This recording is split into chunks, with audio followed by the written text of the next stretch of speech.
ఇప్పుడు మనం 2024వ సంవత్సరం ఏప్రిల్ నెల 1వ తేదీ నుంచి 30వ తేదీ వరకు ద్వాదశ రాశుల్లో మేషరాశి నుంచి మీనరాశి వరకు మన జ్యోతిష్యం చిలక ప్రశ్న జాతకం జ్యోతిష్యం చూద్దామండి. ప్రశ్న శాస్త్రం మన జానకి రామ్ చేస్తాడు. 2024 సంవత్సరం ఏప్రిల్ నెల 1వ తేదీ నుంచి 30వ తేదీ వరకు, అలాగే ఉగాది గడియాల వారి పేరు బలం ఎలా ఉంటుందో ప్రతి రాశి వారిది, మేషరాశి నుంచి పడితే మీనరాశి వరకు 12 రాశుల వారిది.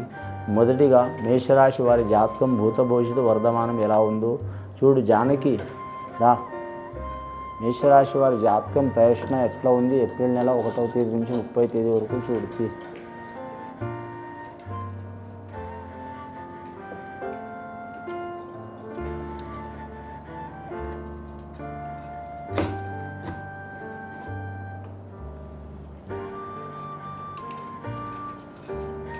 మేషరాశి వారి జాతకంలో లక్ష్మీదేవత వచ్చిందండి, విఘ్నేశ్వరుడు వచ్చిండు, కాణిపాక వరసిద్ధి వినాయక స్వామి వచ్చిండు, షిరిడి సాయిబాబా వచ్చిండు. ముఖ్యంగా మాత్రం మేషరాశి వారి జాతకంలో మాత్రం ఆదాయం 11, ఖర్చు 11, సాయం చేసేది 4, ఇబ్బంది పెట్టేది 5 ఉన్నారండి. నవగ్రహాల్లో వారికి మాత్రం 4 గ్రహాలు అనుకూలంగా ఉన్నాయండి, 5 గ్రహాలు మాత్రం అనుకూలంగా లేవు. ముఖ్యంగా శనిగ్రహం అనుకూలంగా ఉంది, కేతుగ్రహం, రాహుగ్రహం 3 గ్రహాలు అనుకూలంగా ఉన్నాయి. కానీ గురుబలం లేదు అంతగా వారి జాతకానికి. మిగతా గ్రహాలు మాత్రం ముఖ్యంగా శుక్రగ్రహం మంచిగా ఉంది, కానీ మాత్రం బుధగ్రహం, కుజగ్రహం, రవిగ్రహం, చంద్రగ్రహం ఈ గ్రహాలు మంచిగా లేవు వారి జాతకంలో. కానీ మాత్రం శనీశ్వరుడు మాత్రం 11వ స్థానం నడుస్తుంది. చాలా వరకు మాత్రం కలిసి వచ్చే అవకాశం ఉంటుంది, పోరాట గల గుణం ఉంటుంది వీరి జాతకానికి. మేషరాశి అశ్విని నక్షత్రం వారికి కలిసి వచ్చే అవకాశం ఉంది. లక్కీ నెంబర్ 9 వస్తుంది, 7 వస్తుంది వీరి జాతక బలంలో. అలాగే కృత్తికా నక్షత్రం వారికి 1 వస్తుంది. మంగళవారం, ఆదివారం చాలా వరకు అనుకూలమైన దినం ఉంటుంది. వీరు ఏ పని చేసినా కానీ పంచమి రోజు కానీ, సప్తమి రోజు కానీ, దశమి రోజు కానీ చేయటం మంచిది వీరి జాతక బలానికి. బేసంఖ్య యోగ బలంలో బేసంఖ్య యోగంలో పంచమి, సప్తమి రోజు చేయాలి. సరిసంఖ్య రోజు దశమి యోగంలో ఏ కార్యం చేసినా కలిసి వచ్చే అవకాశం ఉంటుంది.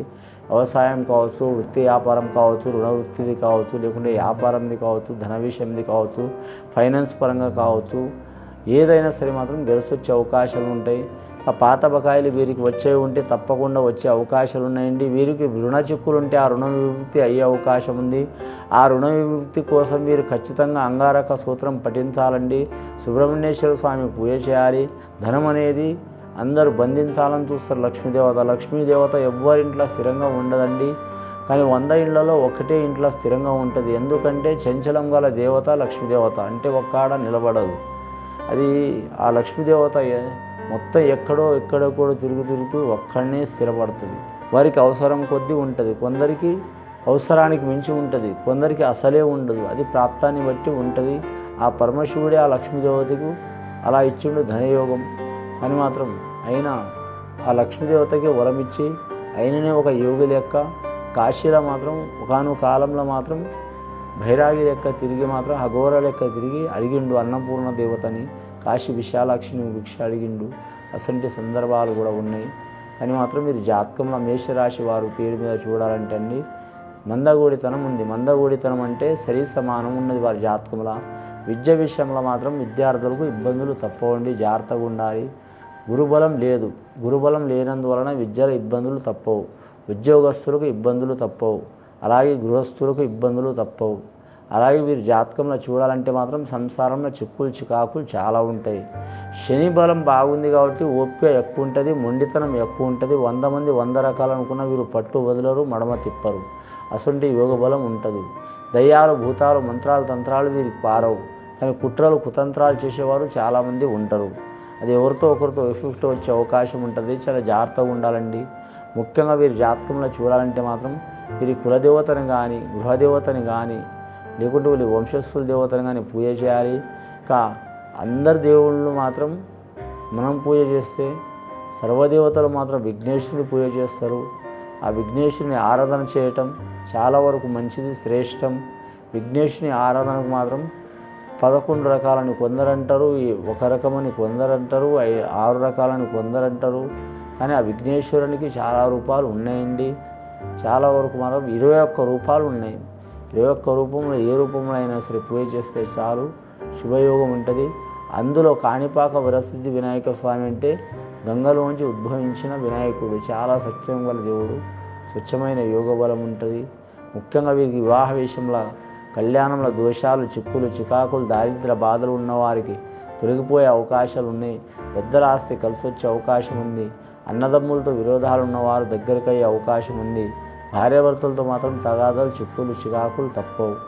మేషరాశి వారి జాతకంలో అశ్విని నక్షత్రం అంటే అశ్విని నక్షత్రంలో పుట్టినవారు కావచ్చు, లేదా అశ్విని నక్షత్ర ఘడియలో పుట్టినవారు కావచ్చు, లేదా మేషలగ్నంలో పుట్టినవారు కావచ్చు. ఇక నామధేయం ప్రకారం లా, లీ అనే అక్షరం ప్రకారం ఉన్నవారు కూడా అశ్విని నక్షత్రం వస్తుంది. అలాగే కృతికా నక్షత్రం ఆయి అనే అక్షరం ప్రకారం కూడా కృతికా నక్షత్రం వచ్చే అవకాశం ఉంది. వీరికి చాలా వరకు క్రిటికల్ పొజిషన్లు నడుస్తాయి. వ్యాపారం చేయాలనుకునే వారు కలిసి వస్తుంది. ఉద్యోగం చేయాలనుకునే వారికి ఆటంకాలు వస్తాయి. రాజకీయ రంగంలో వారికి మాత్రం చాలా వరకు పోరాట పటిమ ఉంటుంది. చాలా కింద పడి దెబ్బతిన్నా కూడా మాత్రం అనుకున్న స్థానంలో రాణించే అవకాశం ఉంటుంది. స్త్రీలతోని జాగ్రత్తగా ఉండాలి. గత కొన్ని సంవత్సరాల నుంచి పడుతున్న చిక్కులు, చికాకులు, దారిద్ర్య బాధలు తొలగిపోయే అవకాశాలు ఉన్నాయి. నిర్దిష్టి అధికం ఉంటుందండి. వీరి గొప్పతనం ఏంటంటే మాత్రం ఆత్మస్థైర్యం. వీరి వీక్నెస్ ఏంటంటే మాత్రం అహంకారం. అహంకారం అంటే మంది మీద చూపించాలండి. ఏం జరిగినా పర్వాలేదు, మేము ఇలాగే ఉంటాం. మంచి జరిగినా పర్వాలేదు, చెడు జరిగినా పర్వాలేదు, మనకు నష్టం జరిగినా పర్వాలేదు అన్నట్టు ఇది ఒక నిర్లక్ష్య ధోరణి ఉంటుంది. అహంకారం అన్నట్టు అది తెలియని అహంకారం ఎవరి మీద వారు చూపించరు. తెలియని అహంకారం, నిర్లక్ష్యం ఉంటుంది. ఆ నిర్లక్ష్యం తగ్గించుకుంటే వారు 1000 మందిని నిలబెట్టేంత యోగం ఉంటుంది వీరి జాతకానికి. కుజుడు వీరి జాతకానికి అధిపతి కాబట్టి అంగారకారకుడు భూమికి దగ్గర ఉంటాడు కాబట్టి రియల్ ఎస్టేట్ రంగంలో కలిసి వచ్చే అవకాశం ఉంది. అన్నిట్లా లాభయోగం అయ్యే అవకాశం ఉంది. స్నేహితులతో చాలా జాగ్రత్తగా ఉండాలి. ఆ స్నేహితుల్లో కూడా చాలా మంచివారు ఉంటారు, చాలా ఇబ్బంది పెట్టేవారు ఉంటారు. మన గ్రహస్థితి బాగాలేనప్పుడు మంచివారు చెడ్డవారుగా, చెడ్డవారు మంచివారుగా ఇలా అయ్యే అవకాశం ఉంటుంది.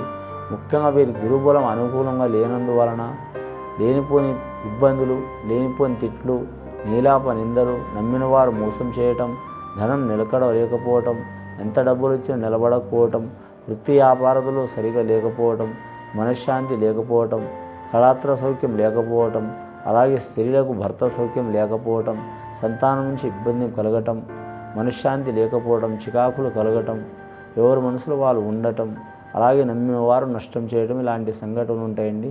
గురుగ్రహ అనుకూలత కొరకు మాత్రం నవగ్రహాలతో పాటు గురుగ్రహాన్ని పూజ చేసి గురువారం నియమం పాటించి గురు దత్తాత్రేయ స్వామికి కానీ రాఘవేంద్ర స్వామి కానీ పూజ చేయించడం చాలా వరకు శ్రేయదాయకం అండి.